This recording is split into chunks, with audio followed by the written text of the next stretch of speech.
खूप छान रिस्पॉन्स आहे आणि हे महेश सरांना काहीतरी मांडायचं सांगायचं आहे. मला काही सांगायचं नाही.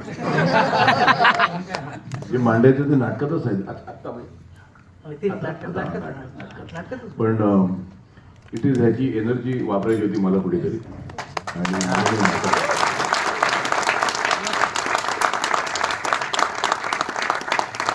आणि तसं म्हटलं तर it is an expression of अँगर. आपल्याला आपण असताना सोसायटीतनं कुठेच रिॲक्ट होत नाही, कुठेतरी ते आउटलेट हवं होतं ते ह्या नाटकातनं बाहेर आलेलं आहे.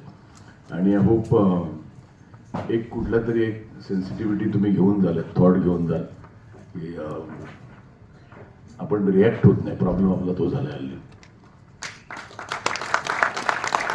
आणि मला खरंच थँक्यू ह्या टीमचं म्हणायचं. It's not an easy play to do. आणि सिद्धू आहे म्हणून तो ती कॅरी करतो. आणि thank you for all being here. खरंच इट्स अ प्लेजर. थँक्यू. आणि हे नाटकाच्या निमित्ताने मला एक नवीन प्रोड्युसर सापडलाय. माझ्या एक इमोशनल मुवमेंट आहेत. माझ्या आयुष्यातले बाप माणूस आहेत महेश मांजरेकर सर, ज्यांच्या मी उभा आहे. आणि माझे आई बाबा इथे आहेत, ज्यांच्या नावाने मी निर्मिती सुरू केली आहे.